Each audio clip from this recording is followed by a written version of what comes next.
Hare Krishna, Namaste.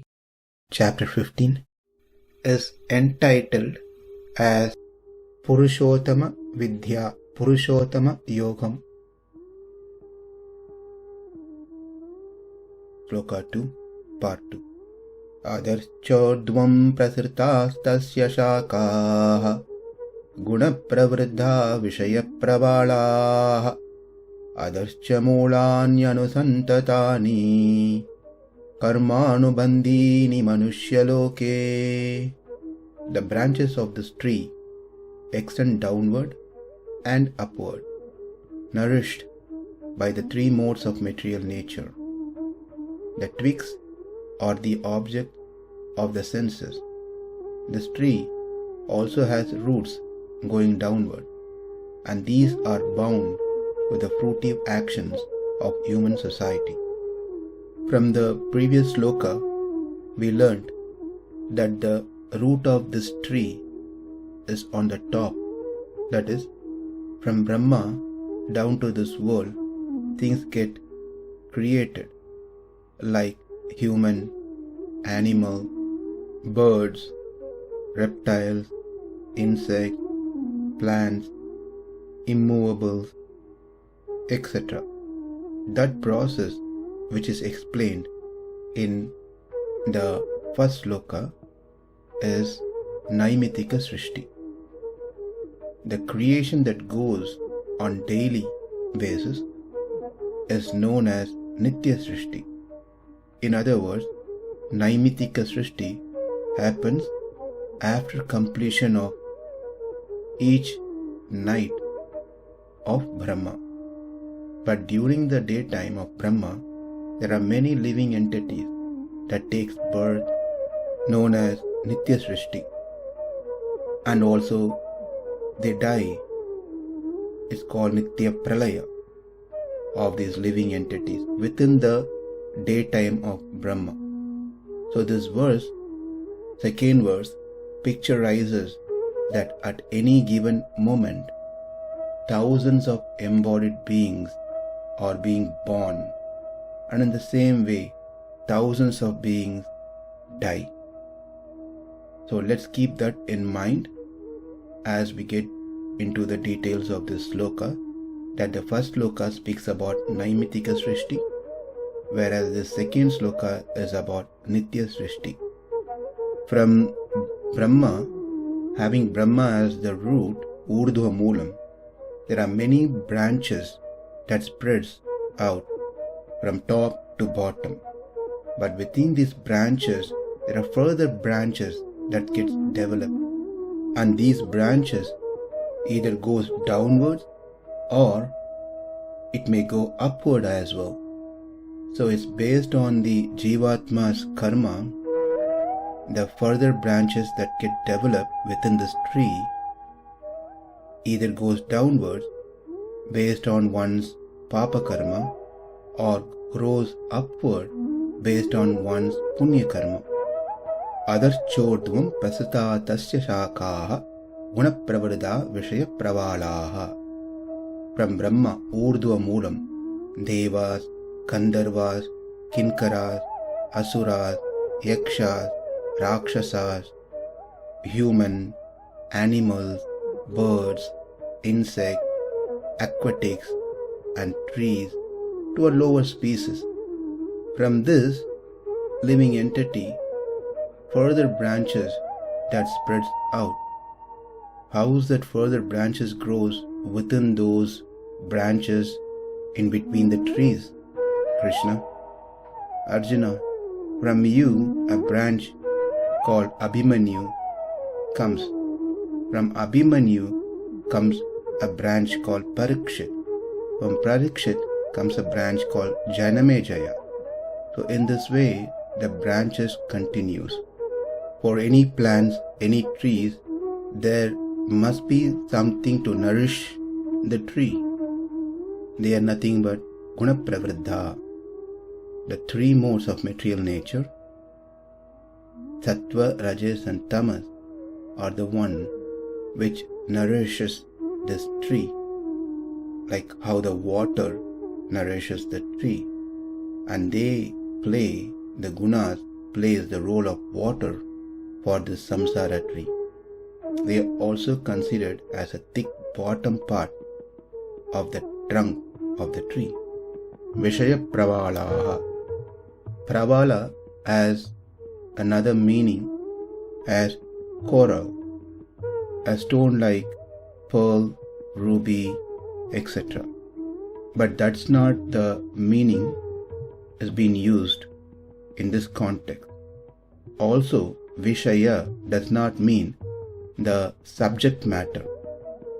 This is just made clear so that we don't get confused with viṣaya-pravālāḥ. But the real context or meaning of this viṣaya-pravālāḥ is nothing but the panchatanmatra, shabda, sparsha, rupa, rasa, gandha. The sense objects are the tender shoots of this samsara tree.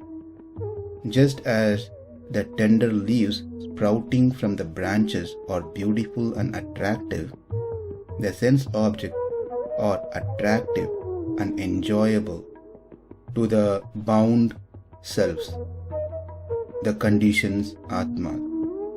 How this entangles one into this tree? The reason for new branches is due to the influence of the gunas, sattva, rajas and tamas. Due to sattva guna, one does punya karma. As a result, their branches spreads upward to be born as gandharvas, yakshas, devas, etc. If one does papa karma due to the other gunas, then their branches develops and spreads downward as animals, birds, plants, etc. The living entity gets a body based on previous karma. Because of that body, it gets the association of the gunas, the material nature. And due to the material nature, one enjoys or suffers. One performs actions, karmas, in relation to either to enjoy or to suffer. Once they start engaging in an action, that results into reaction called karma. Because of the karma, the living entity takes birth again, and because of the birth, they get the association of the three modes. The living entity performs action driven by those experiences. Those actions fall either into pious or sinful, and that karma gives another birth. Birth means connection to body. Connection to body means association with the three modes. When one has the association of the three modes, one is influenced and gets happiness and distress, which drives one to experience these happiness and distress and engage into actions. And those actions may be good action or bad action. These good action and bad action decides one's future birth, and that birth gives the body.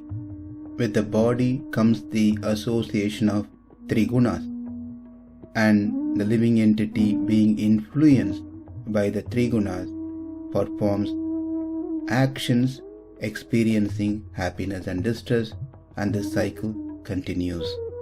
And in this way, the branches spread either upward or downward.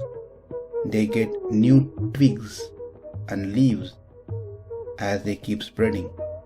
They are the sense objects, which gives either pleasure or pain. So, the tree which has the root at the Brahmaloka, the human and other living entities are the branches over here in the manuṣya-loke. The karma of the human being becomes the root for the next branch to shoot, and that branch either grows upward or downward, completely based on one's karma. In this way, a living entity continues its existence in this samsara tree. One may ask a question, how is that the root present down as well? Because we understood from the previous sloka, root is upward and branches are down. Now, how can we understand the roots are also present down? The roots are nothing but the actions, the karma, karmānubandhīni, mūlāny. That becomes the root. The roots in the world of human beings are of the form of actions which have a strong pull, which forms a continuous chain and which bind the living entity to the world of transmigration, meaning one body to another body. So it is the karma as a root which spreads everywhere. This root is not just in manuṣya-loke, but also in Brahmaloka and in each juncture. It is this karma that binds everyone into this tree. But in the sloka, manuṣya-loke is specifically mentioned because it is in the manuṣya-loka that lots of karmas that's being accumulated. That means at each level in this tree there is a root, not just one in the top. So unless one realizes this situation, this tree, that my karmas or the roots for my branch to grow either upward or downward, and making our existence here pretty strong for further sufferings and temporary happiness within this tree of samsara, will not have a desire to escape from this tree. When one realizes the situation, will become serious and uses an axe of detachment to cut the tree off. As we see, when he cuts the tree, it is he who is relieved from this entanglement of this tree. Therefore, the rest of the living entities still exist, which means the samsara tree still exists. To summarize, samsara, the system of material existence, is a wonderful banyan tree. It is not like the trees we have seen normally.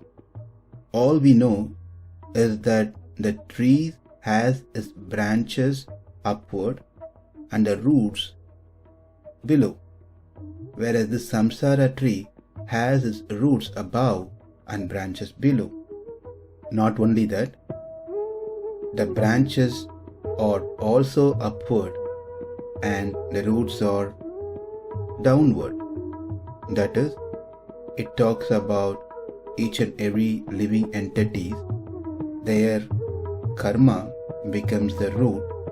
Because of that, the branches spread either upward or downward based on the karma and the influence of the three gunas. In this way, their branches are spread everywhere. Then there is a question comes that every one of us have seen this world. We have experienced this world. We know this world.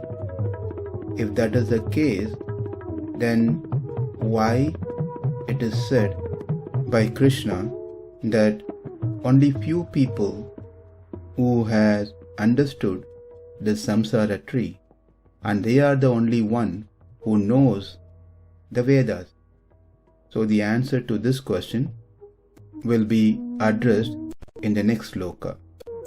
Adhaś cordhvaṁ prasṛtās tasya śākhā गुण-pravṛddhā viṣaya-pravālāḥ adhaś mūlāny anusantatāni karmānubandhīni manuṣya-loke. Namaste. Hare Krishna.